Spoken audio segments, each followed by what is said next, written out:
Welcome to Yo Today. I'm Paul Peppis, Director of the Oregon Humanities Center. My guest today is writer Putsata Reang. She is a veteran journalist whose writings have appeared in national and international publications, including the New York Times, Politico, The Guardian, Ms., the Seattle Times, and the San Jose Mercury News. Reang was born in Cambodia and raised in Corvallis, Oregon. She earned a bachelor degree in journalism and English at the University of Oregon. Her memoir, Ma and Me, was published in 2022. She teaches memoir writing at the University of Washington School of Professional and Continuing Education. Reang visited the UO School of Journalism and Communication from February 20th to 22nd to share her experiences with students in 9 different journalism classes. Thanks so much, Putsata, for coming on the show. It's great to have you with us. Thank you for having me. So you were born in Cambodia and raised in Corvallis. Let's talk a bit about that journey. First, remind us of the situation in Cambodia in 1975 that prompted your family to flee. It was a situation that is happening around the world over. My family was forced to leave because of war, specifically on April 17th, 1975.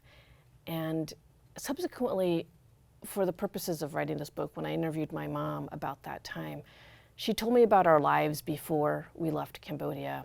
I was a baby then, so I have no memory, but she said, we had this beautiful life on the coast of Cambodia, no lack of food or shelter or anything like that. We had all of our needs met. And she said if there hadn't been war, our family would have had no reason to ever leave.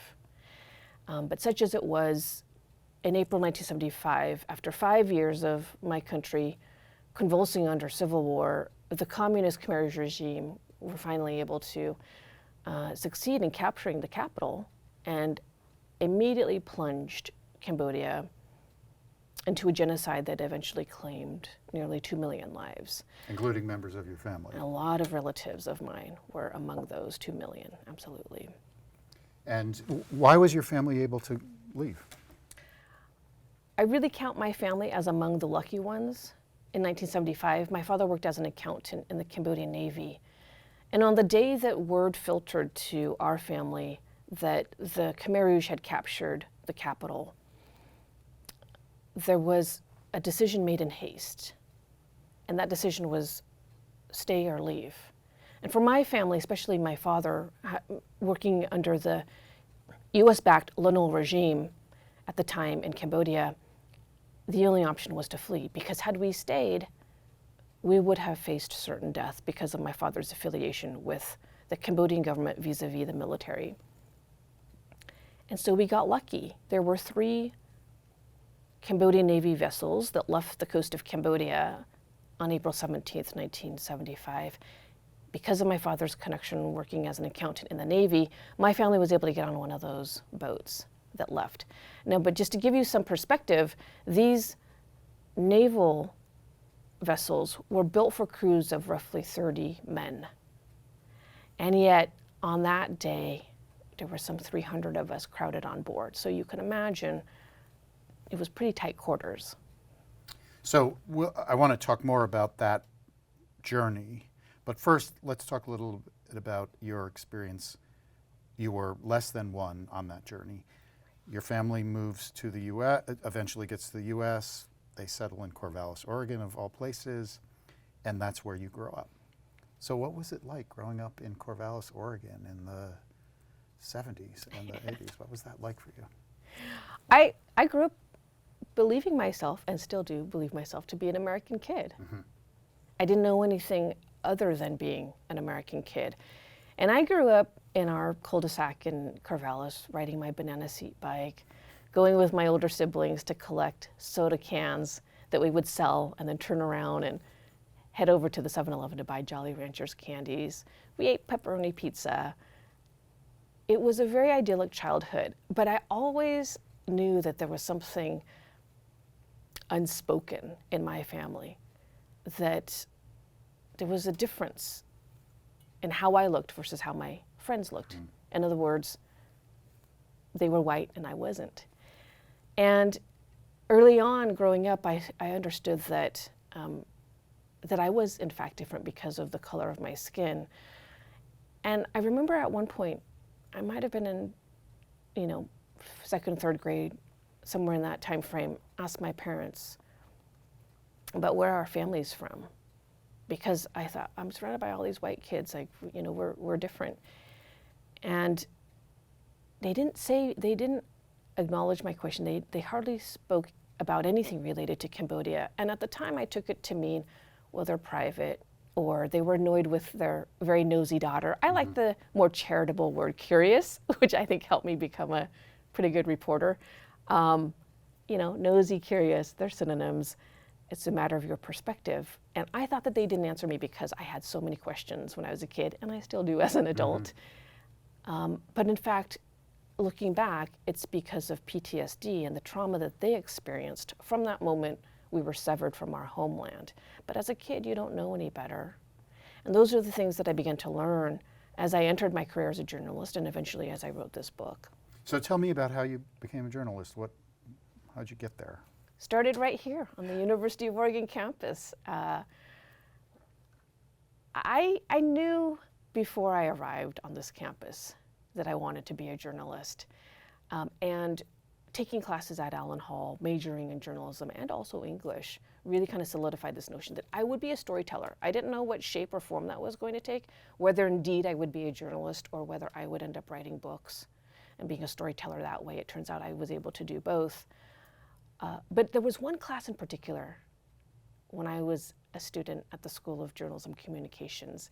You always remember the great teachers and the great classes. And for me, that was Reporting 2, taught by Bob Welch, who was then a reporter at the Eugene Register Guard here. And Bob, the way that he taught that class really kind of pushed all of us students to learn how to write quickly in real time. And he would create these scenarios, you know, gather all of us and take us all outside by the side of the road and pretend that there was a car accident and we had to do a press interview with him being the pretend police chief and whatnot. And so we really cut our teeth in that class because he made it seem so real. One afternoon he approached me and he said, there's a job at the Register Guard. It's a night shift position. You'd be covering breaking news, anything that comes across the scanner. You should apply. And I laughed because of the timing of it, not because it was funny, but there was irony in the timing, which was that I had just applied at the Daily Emerald and was rejected from, from a reporting job there. And I thought, why is the local newspaper, our city's newspaper, going to hire me if I can't get a job at our campus newspaper? But nevertheless, I did apply. I got the job, and that opened so many doors in journalism for me, having that one opportunity. Oh, that's a great story. So as a journalist, you've lived and worked in more than a dozen countries, and you've been in war zones. You've done a lot of amazing reporting, but you've written this memoir about your mother and yourself. So what inspired you to make that shift? Why did you decide to write a memoir? I will be perfectly honest. I kind of went kicking and screaming into this process. I didn't want to write this particular book. I wanted to write a book.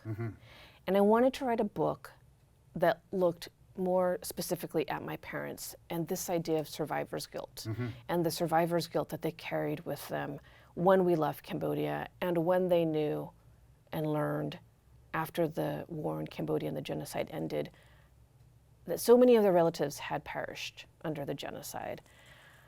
And that survivor's guilt really manifested in so many different ways within our family and within my home. And so I grew up with this really profound sense of, then I feel guilty too for being alive when I don't know these relatives who died, but I know that they were related to me. And why did my family live? And so I went through my own iterations of what survivor's guilt was. And so I was really interested in that idea and wanted to explore it in a book form. But that's actually not what happened and how I got to this book.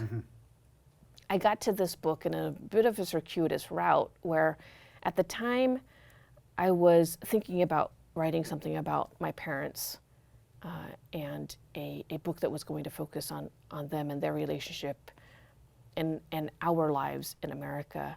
I was working as a journalism trainer internationally. I worked for an organization called Internews, and we work in a lot of post-conflict and conflict countries. So in other words, countries that are in the midst of war or are emerging from war, to create independent media and an ecosystem where citizens have an opportunity for freedom of expression to the extent that that's possible in some of these countries. And it's hard in some countries where the regimes are very authoritarian, but nevertheless, this was the work that I had been doing for Internews. And in between my life living abroad, I would often come back to the US to visit family whenever I had time off. And I have two sisters in Seattle, and I came to visit them. And as fate would have it, I met the woman who would become my wife. And when I met her, I didn't know then how drastically my world was going to shift. But what it meant was, after about 1.5 years of a long-distance relationship, we made the decision that I would move to Seattle. And not knowing what to do, she said to me, well, you've talked about wanting to write this book. Why don't you do that? And it never occurred to me that I could, or actually would. I just wanted to. And so I ended up taking classes, writing classes, to learn how to do creative writing, because my brain had been attuned to the rigors of journalism and fact-checking and truth-telling and accuracy and objectivity. But in creative writing, the rigor is different. The rigor is vulnerability.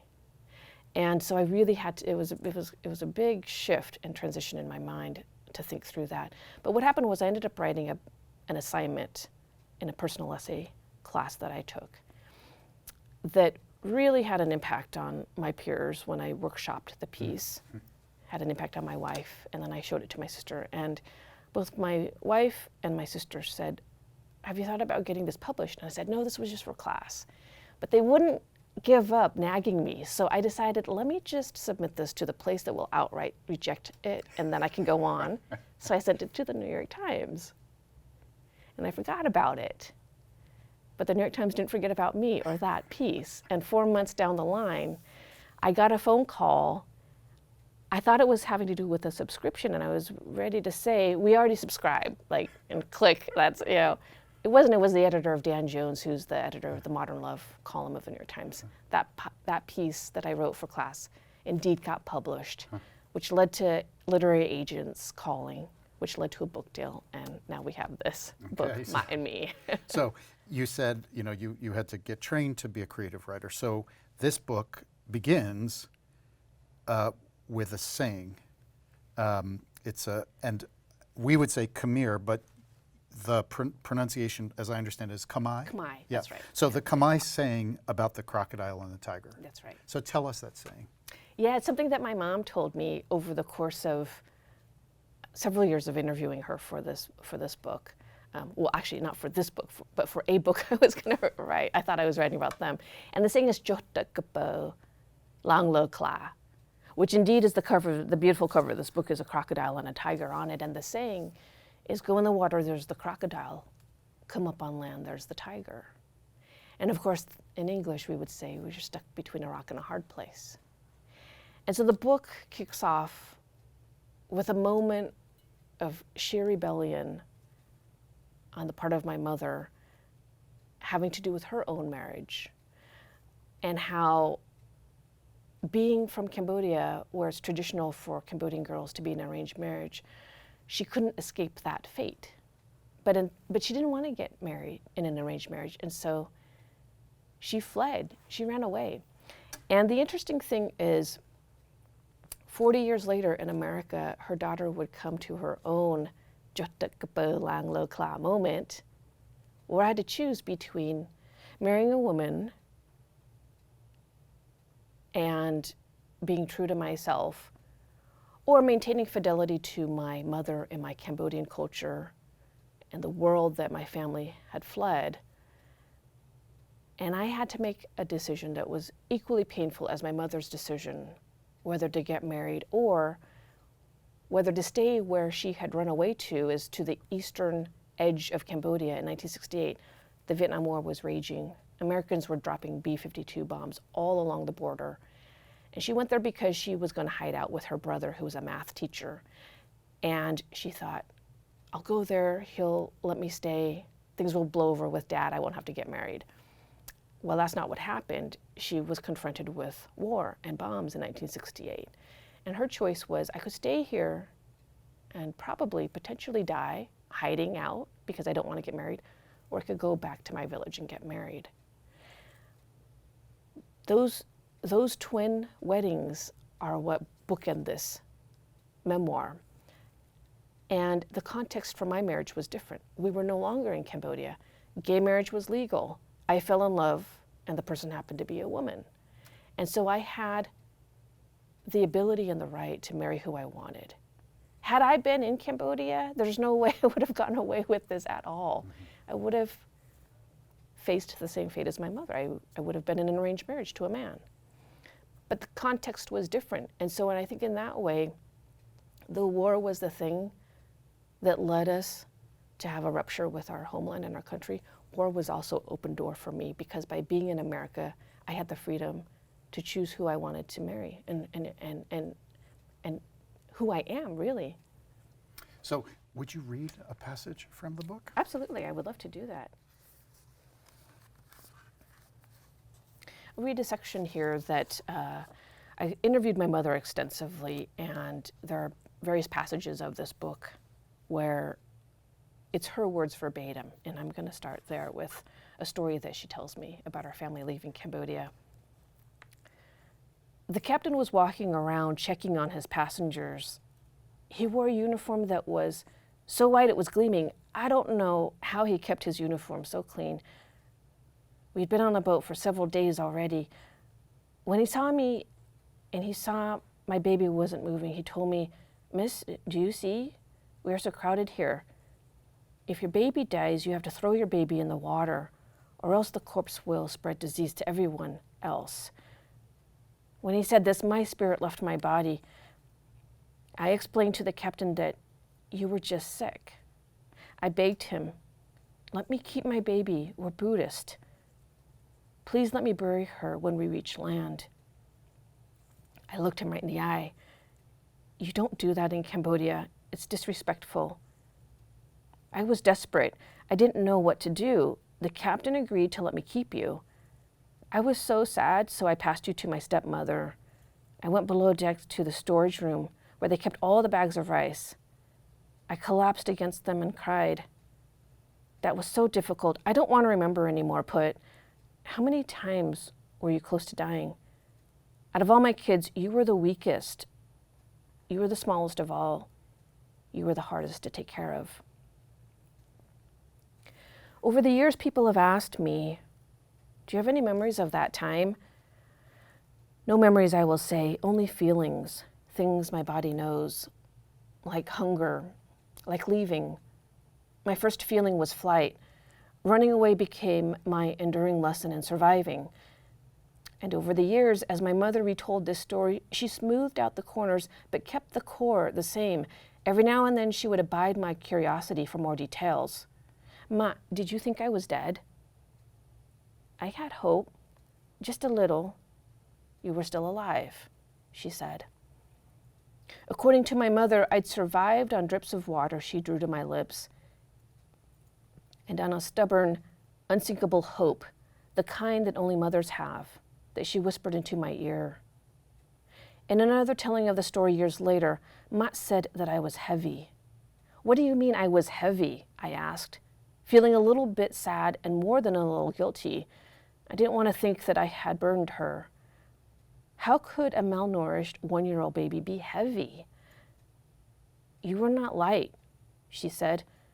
"My arms ached so much from holding you." So she passed me to my Aunt Bet, my cousin Piseth's mom, who passed me over to my Grandma Tun, my mother's stepmother, who eventually passed me back to Ma. In this way, the mothers took turns, cycling sorrow between them. Now that I am older and have seen so many photographs of refugee mothers from Syria, Somalia, Nigeria, gripping their babies like buoys on overcrowded boats in the Mediterranean Sea, I think I know what my mother meant. Heavy, as in my daughter might not make it on this journey I decided for her. Heavy, as in how did I fail? Heavy is the feel of death. How many mothers have had to wonder where to bury their babies? Thank you for reading. Amazing passage. I should say the book is filled with amazing passages like that. You at the end of that passage, you talk about your experience as a reporter encountering refugees. And on the one hand, this book is a refugee narrative, and it's a searching and fascinating refugee narrative. But it is also, as you have already begun to say, a queer narrative. Talk about how you managed that paradox in the book, but also how you've managed that paradox in your life. I've had a lot of thinking to do on that very question. So much of what this book wants to speak to is the in-betweenness that people like me, where people like me, that gray area, where I grew up believing I was American, and I am American. I remain proud to be American. But it wasn't until the very first time that I went to Cambodia and I realized there's this whole other side of me there. And it really caused a lot of emotional crisis for me in terms of my identity and who I was, because you grow up thinking you're one thing and then you realize actually you're this other thing too. It took me a long time to get there, but I realized that we can be more than one thing at once. We can be two things. We can be 3 and 4 and 5 things as well. Whitman says we contain multitudes. And it took me a long time to embrace that idea, because I feel like at the time our world forced us to choose, wanted us to put it in a box. That manifested via census forms I would have to fill out, scholarships forms, are you male, are you female, are you Asian, are you Caucasian? I mean, all of the different options. And I think if anything, what I learned from writing this book is that I don't want to live in a box anymore. I don't want to be that person. What was hard about, I think more difficult about the queer narrative aspect of this is that I had to reckon with myself before I could write that on the page and wrestle with that on the page. I myself had internalized my own shame, probably from my mother's shame of being gay. But in order to actually write this memoir that I wrote, that really dives deep into what being gay meant to me and how hard it was to come out to my mother, coming from a culture that is conservative, and what ultimately would that mean to speak those words in my own family, I'm gay. There were a lot of tears and a lot of years of reckoning with that first. But ultimately, I think one of the powers of this book, and to me what was resonant as I was writing it, was that increasingly more of us are in this situation where we are many things. I am gay, I am Asian American, I am Cambodian American specifically. I am all these things, and it's learning to be calm in that space of gray and that in-betweenness. So I'm interested in this idea of the in-betweenness as a formal matter. Mm-hmm. So the passage you read, the first part of that passage is your mother's voice. It's her story. And the second passage is your voice. And there are other kind of interesting formal choices that you've made, and one of them, I'm an English prof, so this is of interest to me. So one of the places that you reported from is Afghanistan during the war. And that chapter is all written in the second person. Mm-hmm. So why? Why is that chapter written in the second person? Yeah, that has to do with the book writing process itself. And this book was written in 4 years and went through 10 drafts. And the very last draft, my editor was reading it, but simultaneously my agent in New York was reading it. They didn't each know that the other was reading the exact same draft. Mm-hmm. And within the same week, I got feedback regarding that chapter on Afghanistan from both of them. Both of them said pretty much the same thing. This chapter doesn't really seem to fit. It's too long. Consider cutting it out completely or cutting it. And it was a moment of reckoning for me with this book, because we were almost at deadline. This was going to be the last draft that I could work on. And I was so angry because I thought, they don't understand. But when I reread that chapter where it was before what it became in this book, I thought they're right. Like, this chapter doesn't really get to the heart of why I chose to go to Afghanistan. And I had to backtrack. And I had to do a lot of deep self-reflection on this. And I'll never forget that moment working in the shed in our backyard, which became my writing studio, that before I went to Afghanistan, I'd had this fight with my mother over me being gay. And it was when she'd visited Cambodia, and it deeply unsettled me, because it was one of those moments where I thought, God, do I really need to disappoint my mother? Like, can't I just find a man to marry? That was where I was at. And I was so just disoriented within myself and and just really confused. When an opportunity to go to a war zone came up, I snapped it up because I didn't care. I thought, my mom is so ashamed of me for being gay. I'm ashamed of me for being gay. What do I have to lose? If I end up dying in Afghanistan, then I die in Afghanistan. And the only way that I could write that story, when I finally realized a big part of why I went there was because of my own shame of being gay, and I went there to hide from myself, essentially, the only way I could write that story was in the second person. And I'll never forget, I wrote it, I finished at about 3 a.m. and I sent it to my editor. I mean, time was of the essence. The deadline for the book was coming up. My editor rarely gives compliments or any kind of kudos to her writers. And she wrote it back. She didn't change a single word. And she wrote, wow, beautiful. And it shows up in the book exactly as I wrote it. In that second person, we decided together to keep it that way because it needed that distance in the book as well, to say, pay attention to this chapter. There's something here that puts shame manifested on the page in that way. Why not just keep it, stylistically? Why not just keep it? Fascinating. Yeah, that's a great writer's story. Yeah. So you're a teacher of writing now. So how do you do that? Give us a sense of how you approach the problem of teaching memoir writing. It is. I would not call it a problem. I would call it a challenge more than a problem. It's tough because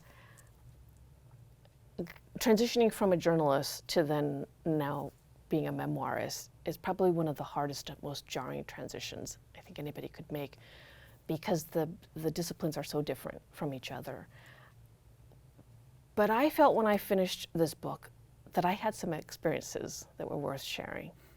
And I also realized that in my heart, my passion rests with journalism, but I come from such a rich tradition in my family of teachers. My grandfather was a teacher, my uncle was a teacher, my aunts have been teachers. And under the Khmer Rouge regime, anybody who was educated, be they doctors, teachers, lawyers, journalists, were summarily executed because of the fact of knowledge. And I thought, if there's anything that I could do to honor my relatives who died for essentially being who they are, being teachers and wanting to educate, wanting to spread knowledge, that I would be a teacher. And thus I found my way to this world of teaching memoir, not just writing it, but making the next step and teaching it. And I actually also, when I came to the University of Oregon campus and I majored in English, my mother really scratched her head because she thought, what are you possibly going to do with this major? And I had to do a lot of convincing that, no, I can be a teacher. She knows that. A lot of her relatives were teachers. And so it took a while, but I finally got there. So have you any writers that inspire you? Memoir writers or other kinds of writers? I do. I would say one of my biggest inspirations is Viet Thanh Nguyen, who has written both memoir, but mostly known for his novels.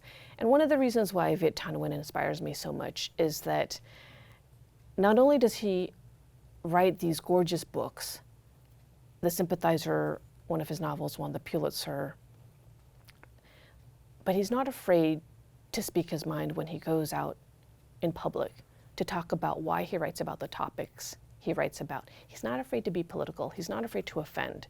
And to me, there's really power in that, in claiming your own agency and standing by every word you wrote. And I feel like I channel Viet Thanh Nguyen on book tour and on speaking tour, that I too want to claim my own sense of agency and stand by my book and stand by my words, and talk about immigration, talk about the LGBTQ community and coming out, and all of these things that could be seen as flashpoints. I'm not afraid to talk about it. I've already written about it. And I think that we have to have these discussions out in the open. They can't just exist within the pages of a book. Fascinating. One of the epigraphs is from him, is that right? Am I right Yes, about that? Yeah. that's right. So this is our last question. We're just about out of time. What are you working on now? Can you tell us? Right now I'm working on having a little fun, relaxing, traveling around to school campuses, especially I'm so happy to be here at my alma mater. I've got another book idea in mind that I'm writing toward. I'm not sure what it's going to become, or if it's actually going to become a book. And I actually just last week met with my agent on some other ideas that I may want to do. So things are percolating right now, but I just decided, let me give myself a chance to take a break and transition and figure out what's next here. Okay, well, that's a great decision. Yeah. Good luck to you. Thank you so much. It's been a real pleasure speaking with you, and again, it's a spectacular book. I would recommend it very strongly. Oh, thank you so much. I appreciate that, Paul. I've been speaking with writer Putsata Reang, author of the memoir Ma and Me. Thanks so much for watching.